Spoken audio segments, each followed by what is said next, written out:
74 trails, 80 kilometres of slope, 17 ski lifts, snow parks and international events. This resort is massive. It's our final ski review in Jilin right here on Drone and Phone.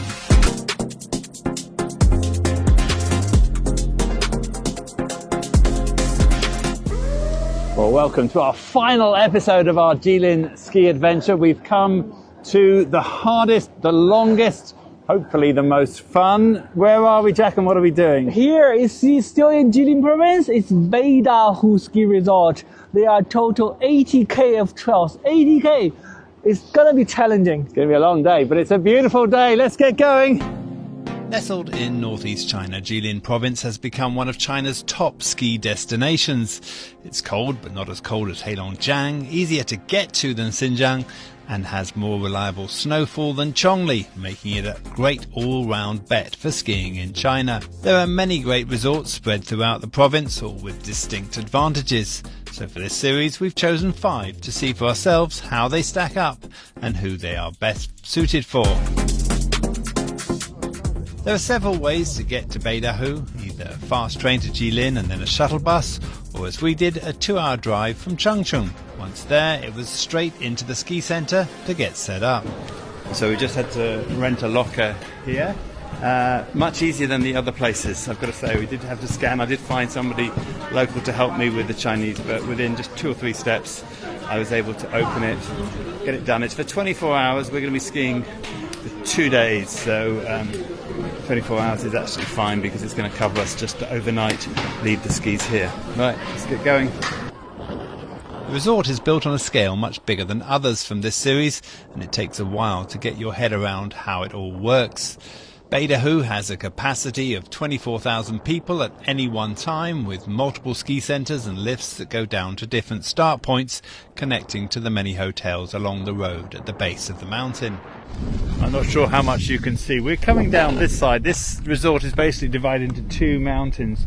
There's another mountain over there, which there's a big valley. You have to go right the way down and up the other side. That's actually the tallest part with some of the hardest runs.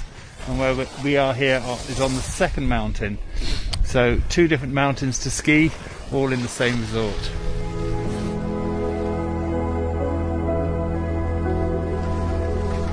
The ski season is from mid-November to the end of March, with natural snow and forests at the top of the mountains.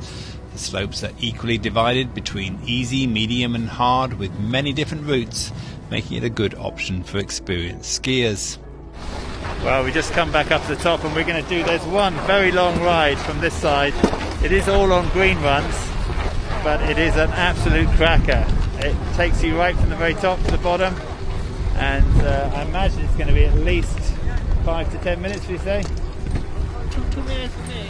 Let's see how we go.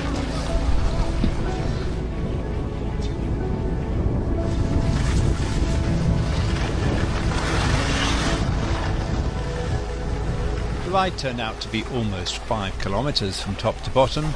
For non-skiers, there's the usual selection of shops and restaurants, as well as hot springs and children's winter activities. For those who want to get great pictures, it's possible to ride the cable car up to the frozen winter landscape on top of the mountain to get some classic selfies in the snow. As we go up, so the snow gets fluffier, the trees get whiter. Look at that, absolutely stunning. But it also gets colder.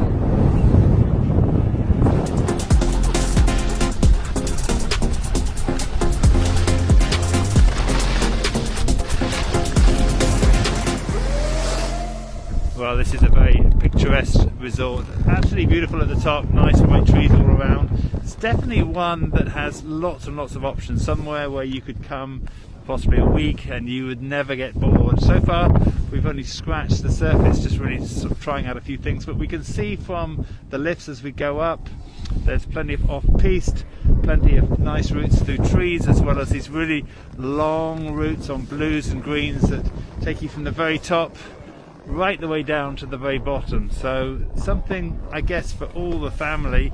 We're going to go down and have a look later at the learning facilities. I probably wouldn't come here if I'm just starting, or if I've got family members who are just starting, because it's probably a little bit more expensive than the other resorts to ski on. But that said, so far it's been very, very impressive.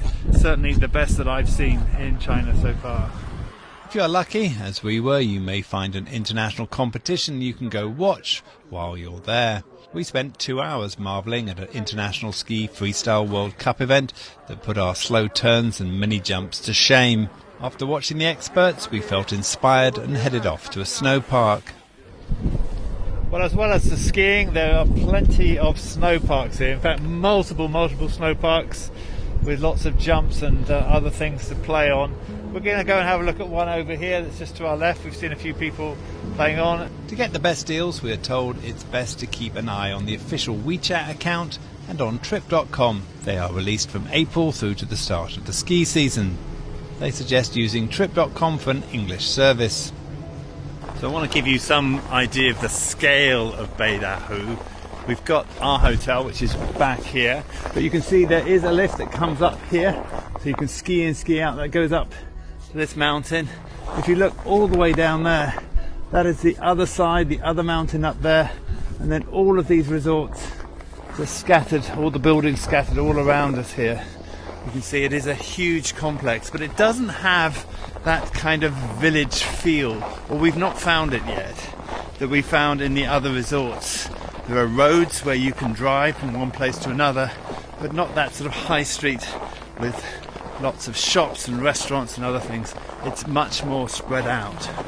For ski instruction, there are many instructors that offer an English service as well as Club Med for an all-inclusive package. After a busy day, we still had more of the resort to cover, and luckily for us, the night skiing is optional. One of the great things about the resorts here is that they pretty well all offer night ski, right?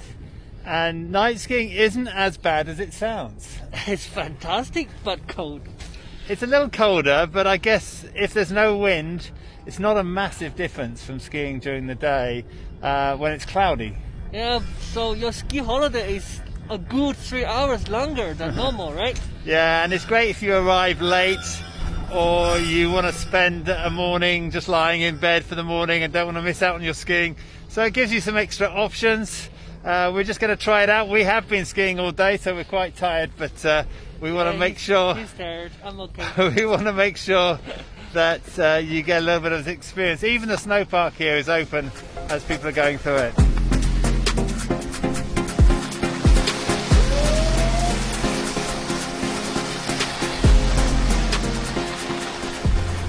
Well, that's it for this episode, and indeed for this series on a very cold night here in北大湖. How has it been for you? It has been a lovely day. This is the longest distance we have ever skied in the whole series, but I enjoyed every kilometer. Yeah, fantastic. In fact, the whole trip in Jilin has been really fun. Now, if you want to see all of those videos, plus all of our previous videos and our future videos, we have hoped to do more skiing in China in the very near future. You can find those on our website, droneandphone.com, and also on our YouTube channel. For now, my name is DJ. I'm Jack. And this is Drone and Phone.